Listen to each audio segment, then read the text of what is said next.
mereka nggak tidur loh. Mereka sudah berkembang jauh kedewasaan rohaninya. Ngeri ya. Tapi yang jahat selalu ada, di namanya masih di dunia, selalu ada yang jahat, selalu ada yang najis, selalu itu ada, dan orang-orang itu ada untuk kita injili, ya kan? Tetapi kan masalahnya kan terus kita, wah Eropat itu siapa bilang, saya di sini minder loh, saya ngeliat, waduh, jauh dengan apa yang saya pikirkan. Bahkan semakin ke sini orang-orang yang kita cap ateis malah ya, mereka malah lebih punya Tuhan, lebih care kan, Mbak? Ya benar nggak? Iya, harus diakui Pak, harus diakui Pak. Saya kaget ya, saya masuk ke itu ya kemarin waktu yang di negara yang disebutkan itu kan. Nanti saya pertama kali saya tinggal cukup lama ya, jadi saya berinteraksi dengan banyak orang, ya kan. Iya. Mereka menganggap saya pertama aneh Pak. Padahal saya orangnya liberal sekali, Pak. Saya kan orangnya terbuka sekali. Tetapi itu pun buat mereka aneh dengan cara berpikir saya. Kemudian saya mencoba berpikir apa yang mereka pikirkan ya. Saya interview sebanyak mungkin orang, Pak. Dengan cara apa? Radikal, Pak. Saya injili, Pak. Wah, saya khotbah dengan berapi-api. Terus dia jawabnya, nah saya lagi tunggu jawaban dia. Jawaban mereka itu sangat bijaksana sekali. Saya melihat justru, inilah yang salah dari kekristenan di Indonesia. Yaitu itu tadi kata beragama itu.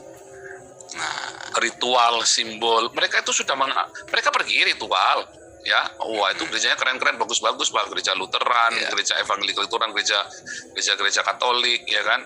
Mereka sangat wah. Saya kan berjemaat di gereja Lutheran, Pak. Ya kan. Artinya saya bergabung. Apa saya sampai pendeta Lutherannya bilang, saya kan juga kadang-kadang mengajar lah di tempatnya Lutheran ini. Terus pendeta ini bilang, kalau kamu nggak setuju dengan pengajaran kita, kamu nggak harus dipaksakan untuk ikut loh. Termasuk saya, mereka kan bikin Holy Communion, ya kan. Saya kan nggak buat saya bukan masalah setuju nggak setuju, saya bisa menerima. Jadi bukan saya nggak setuju, bukan kalau saya menerima bukan berarti saya setuju. Itu sangat berbeda sekali. Si Muri Wali, bosmu enggak, itu aduh, kalau kamu mengkotak-kotakan itu sih bosmu apa? Kita itu setuju. Alam semesta itu nggak bisa dikotakin begitu. Otak kamu tuh cuma seupil dibandingkan dengan nggak ada seupil nggak. Aduh, Muri Wali, bertobat kau dari cara berpikirmu yang sia-sia itu. Makanya saya semakin kesini itu sebenarnya saya menanggalkan yang namanya identitas aliran tadi. Iya, karena betul. saya melihat aduh kok sesama aliran Kristen jadi berdebat ngawur gitu ya, kayak debat kusir gitu Pak ya. Padahal kita hanya bisa kalau kita melihat sejarah ya kita lihatlah dari beberapa gereja yang terdahulu masih ada kok catatan sejarahnya. Nggak harus ke Vatikan. Kristen itu udah ada di Ethiopia, Afrika, udah ada di Timur Tengah. Kalau mau benar-benar berdebat ya kalian ya tinggal cari catatan kunonya aja udah itu jadi bukti. Nah begitu aja. Nah, makanya saya sudah menanggalkan yang namanya saya ini harus Protestan, harus benar-benar setia sama Protestan. Saya ini karismatik, harus benar-benar setia sama karismatik. Enggak. Yang penting saya pegang Tuhan Yesus saja. Iya. Saya sih betul Pak, Tuhan Yesus saja Pak.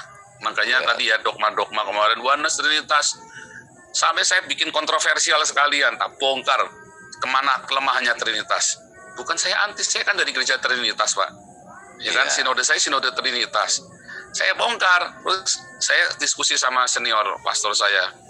Ya kita ketawa-ketawa karena artinya gini, dia bilang wah kamu terlalu ekstrim, tapi saya ngerti yang kamu maksud. Sinode saya aja nggak bilang saya sesat kok. Sinode saya nggak bilang saya sesat kok Pak. Kalau saya pribadi sih Pak melihat beda-bedanya sekte kekristenan ini sebenarnya saya melihat saling melengkapi aja, itu aja intinya. Apa kekurangan dari sekte aliran ini bisa dilengkapi oleh aliran lain. Apa kekurangan dari Protestan bisa dilengkapi oleh dari karismatik, apa kekurangan karismatik bisa dilengkapi oleh Ortodok dan sebagainya. Karena benar Pak, karena pengetahuan kita tidak sempurna, ya kan? Alkitab berkata pengetahuanmu nggak sempurna kok. Jadi kita butuh orang Ortodoks, orang Katolik, kita butuh orang karismatik, kita butuh dari Lutheran, dari dari Reform. Saya pun belajar dari Stephen Tong, saya pun belajar dari teolog-teolog yang lain karena kita memang nggak sempurna, Pak. Nggak mungkin lah, bohong lah kalau bilang ada orang yang merasa teologi yang paling sempurna. Saya yakin dia yang paling brengsek. Saya yakin dia itu adalah Kristen yang paling brengsek. Denominasi yang paling brengsek. Saya yakin. Bahkan di saksi Yehova pun saya belajar loh, Pak. Saya tuh ngalami banyak sekali terkejut dengan ketika saya ketemu dengan orang saksi Yehova. Ya tetap beberapa orang saksi Yehova sudah saya arahkan dan mereka akhirnya bisa menerima Yesus sebagai Allah. Tetapi kan itu bukan kewajiban. Tetapi mereka akhirnya bisa ngerti cara. Bisa ngerti. Dia kaget. Mereka kaget dengan ketika saya tunjukkan semua teks aslinya. Saya juga kami sesat, kan kami menganggap kami sesat. Enggak, saya enggak. Kalau kamu jangan samakan saya sama orang lain dong, saya bilang begitu kan. Meluruskan begitu Pak ya. Iya, saya enggak juga ngelurusin juga. Ini kan menurut pendapat saya berpikir seperti ini. Belum tentu kamu salah, bisa jadi saya salah, saya bilang begitu kan. Tapi orang kan punya otak, Pak, mikir, Pak. Iya betul. Kalau kita ngomongnya udah kamu sesat, kamu bajingan, bangsat, biadab, keparat. Woi, orang langsung bilang, jangan mau dia, Pak. Ya kan? Mas, karena kita sesama Kristen gitu loh, Pak. Kita sama pengikut Yesus. Nah, kita tahu bahasa mereka. Mereka nggak usah diomongin gitu pun dengar. Beda kalau kita ngomong sama orang-orang Islam yang di golong kadrun, kita ngomong baik-baik, dia tutup kuping kanan, di kuping semua, Pak. Kafir. Dia kan bilang begitu, nggak mau dengar, Pak. Beda, Pak. Saya dulu pernah. Makanya harus dihardik yang begitu. Saya dulu pernah peristiwa dulu waktu rame-ramenya zaman-zamannya FPI lah, Pak. Kasus banyak penganiayaan terhadap orang Kristen. Nah, terus ada teman pegawai gitu kan. Yang mana sih kalian yang benar gitu kan? Yang FPI yang benar ya gitu. Mereka marah. Mereka itu sampai merencanakan sampai mau menghajar saya. Cuma saya bilang waktu mereka sebelum mau menghajar saya, kalau misalnya saya bilang begini, Stephen, ini saya stop dulu. Ini karena ada yang satu minta Pak Evangelis atau Pendeta Joko nih ya. Nanti kembali ke Pak Stephen lagi, tapi karena beliau ini sahabat saya ini dan mau pergi. Saya tahu ada acara dia. Habis ini, Pak. Nanti habis ini Pak Stephen Oli nyambung lagi. Siap. Saya mau bahas. Iya, Pak. Saya mau bahas itu, Pak, tentang ideologi bangsa ini sama liberalisme gitu, Pak. Betul. Silakan Pak Referen Joko. Mendingan lebih tepat Referen ya. Referen Joko, silakan. Salam Pak Paul. Shalom Referen Joko, luar biasa. Terima kasih sekali mau mampir. Maaf tadi soalnya pakai namanya samaran ya, jadi saya nggak ngerti kalau gitu. Tadi saya dari awal kasih masuk dulu. Iya. Terima kasih Pak Paul, ini sudah menjadi berkat untuk Indonesia. Amin, haleluya. Indonesia ini kan sedang terluka dan lukanya sangat parah. Ya. Lukanya ternganga. Saya bilang Pancasila kita ini sedang diperkosa oleh khilafah. Iya.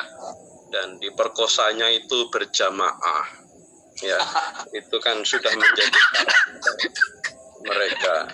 Coba kasihan. Dan khilafah ini kan menghujamnya membabi buta gitu kan. Iya. Dan saya sih sarankan sama saudara-saudara saya yang Islam untuk berterima kasih sama Pak Paul ini sebenarnya. Dengarkan Pak Paul daripada nanti dipanggang di neraka gitu. Itu. Dan saya melihat apa yang terjadi sekarang ini. Polisi ini kan bekerja itu di bawah tekanan ya Pak Paul ya. Ini nggak murni. Jadi karena begitu besar tekanan dari mereka, lalu polisi ini kayak kalang kabut gitu. Jadi Pak Paul ini sebenarnya sebentar Reverend Joko, yang masalah kalang kabut.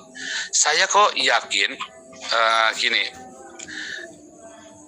Kepolisian sejak zamannya Pak Tito itu nggak ada cerita tekanan loh Pak. Mereka ngeri loh Pak. Mereka sangat ini sekali loh Pak.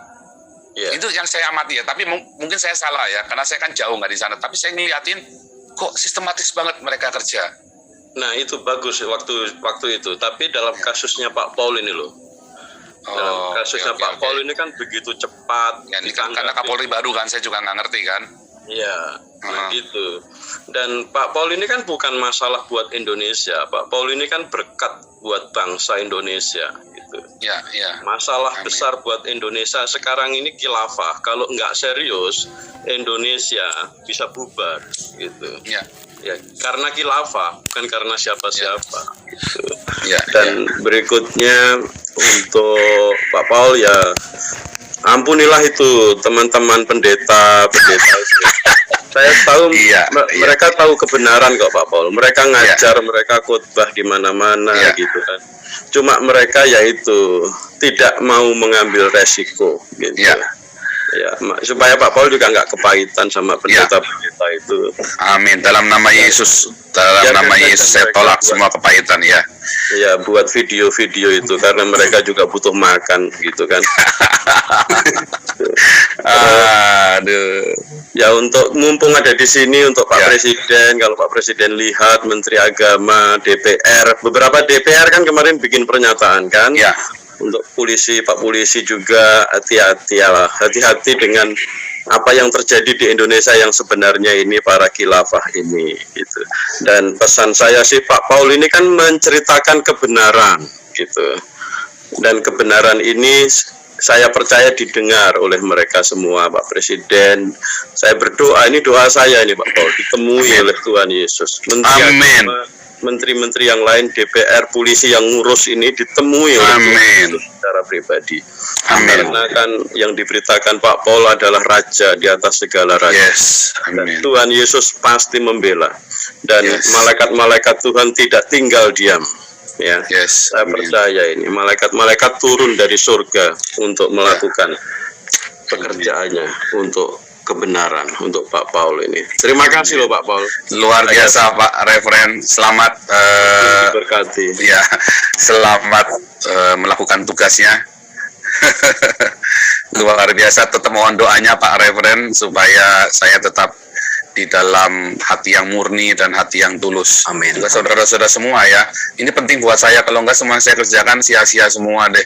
Saya takut. Oke, lanjut Pak Stephen Holly.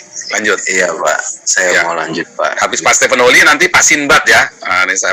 Iya. Silakan Pak Stephen Holly. Paling sebentar aja saya. Ya. Saya kan mau meluruskan ideologi Pancasila dan bila dibandingkan dengan liberalisme gitu Pak ya.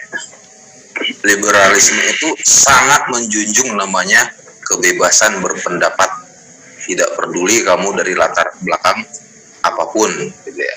Mau kamu ateis, mau kamu orang Kristen, mau kamu Islam, mau kamu Hindu, mau kamu Buddha, Konghucu dan lain sebagainya, mereka menjunjung tinggi namanya kebebasan berpendapat, dan itu dalam ruang diskusi, di dalam ruangan ataupun di luar ruangan. Contohnya penginjil jalanan juga banyak ya Pak ya. Dan itu sangat dilindungi oleh undang-undang mereka. Dan ketika ada ancaman itu sudah teror, dan orang yang mengancam itu bisa dikenakan pidana dan bisa dimasukkan ke penjara. Sedangkan di Indonesia yang kita namanya berdemokrasi gitu Pak ya, kita tidak akan bisa, dengan adanya undang-undang penistaan ini tidak akan bisa, begitu banyak orang yang melanggar, tidak akan bisa kita menangkap semuanya. Semua orang yang melanggar, contohnya di Facebook, bahkan di Facebook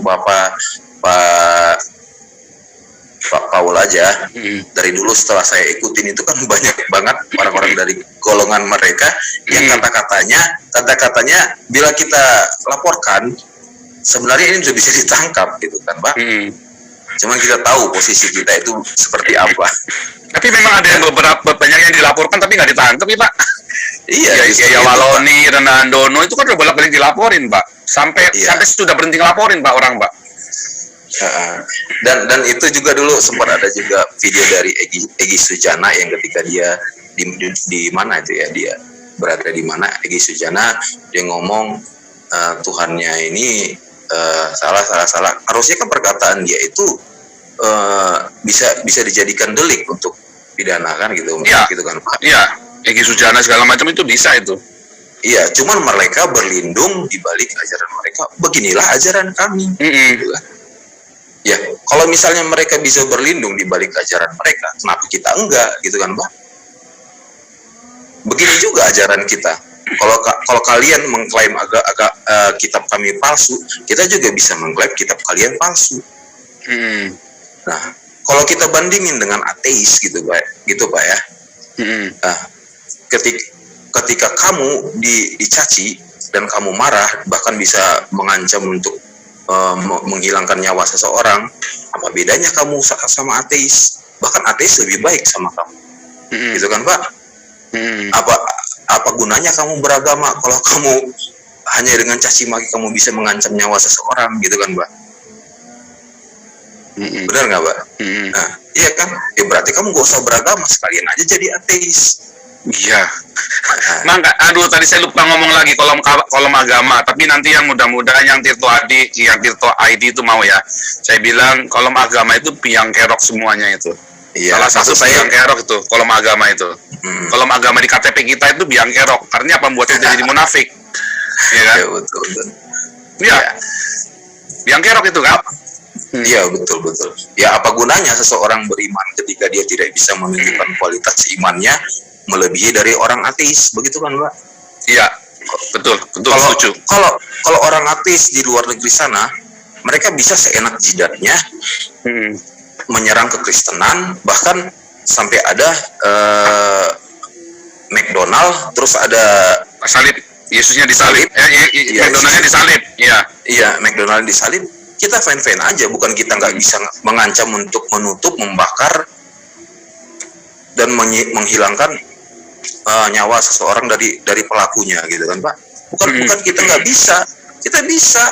Cuman ajaran kita itu kasih. Ya. Itulah yang kita tunjukkan ke dunia ini, kasih. Ketika hanya dia sebatas hanya mencaci maki, udah itu urusanmu di akhirat. Ketika kamu menghina Tuhan kita ini kan sama-sama percaya adanya surga dan neraka kan Pak? Orang-orang mereka percaya surga dan neraka, orang kita juga percaya surga dan neraka. Kalau dia masih sebatas mencaci maki, ya kamu udah ada percaya surga dan neraka, kamu percaya misalnya Pak Paul ini masuk nerakanya kamu, ya sudah, kenapa harus mengancam gitu kan Pak? Ya kamu lihat aja nanti dia di neraka apa di surga, gitu kan? Kalau kamu percaya ada surga dan neraka itu, begitu Pak. Ya, saya ngelihat sih, ya mudah-mudahan lah ke depannya ada pemimpin yang benar-benar menegakkan Pancasila. Bahkan kalau bisa ditiru seperti kalau misalnya nggak bisa bebas berpendapat, ya undang-undang penistaan ini atau undang-undang yang melindungi kehidupan beragama benar-benar ditegakkan. Misalnya kayak di Rusia, kayak dulu ada permainan Pokemon Pak ya, Pokemon Go, sampai ada anak muda memainkan Pokemon Go memasuki altar gereja. Tahu nggak Pak itu kasusnya Pak? Saya pernah dengar itu. Itu kan. Tuh, sekarang di Berlin Pak, ya. Di Berlin itu orang Islam itu dibolehkan sholat di gereja karena masjid-masjid mereka bangkrut. Wah. Ditutup karena kan nggak ada maintenance-nya, mereka nggak sanggup maintenance kan, akhirnya ditutup. Akhirnya mereka gimana, nggak punya tempat ibadah, maka pendeta gereja ini ya udah tempat ibadah di tempat kami. Sholatnya di gereja Pak, mereka Pak. Luar biasa itu toleransinya, itu menyentuh. Kalau saya bilang, walaupun tidak semua gedung gereja kan hanya sebuah tempat, ya kan, bukan tempat yang kudus, yang suci, ya kan, karena kekudusan itu ada di hati kita. Kitalah gereja, tubuh kita, bukan gedung itu hanya tempat. Ya kalau bisa dipakai bareng-bareng kan bagus. Hanya kan itu nggak mungkin di Indonesia, kan nggak mungkin masjid dipakai buat ibadahnya orang HKBP kan. Kan hari Minggu harusnya boleh dong. Yang penting kamu jangan pas lagi sholat 5 waktu nih, kalian ibadah di masjid aja, di Istiqlal misalnya ya kan. Atau yang di Jombang itu ya kamu di masjid besar aja, di Masjid Agung gitu di Jombang misalnya kan. Nah itulah gitu. Ya itu Pak yang kejadian di Rusia. Cuman sanksi apa yang diberikan kepada, kalau misalnya kita Kristen radikal, si ini udah di penjara orang ini kan. Cuman sanksi apa yang diberikan kepada pemuda tersebut yang memainkan Pokemon Go Iya. sampai ke altar gereja. Ditegur lah, cuma tegur doang, dimarahin doang. Sanksi sosial Pak, sanksi Iya, sanksi suruh untuk kerja, iya, bukan nggak suruh mungkin. kerja.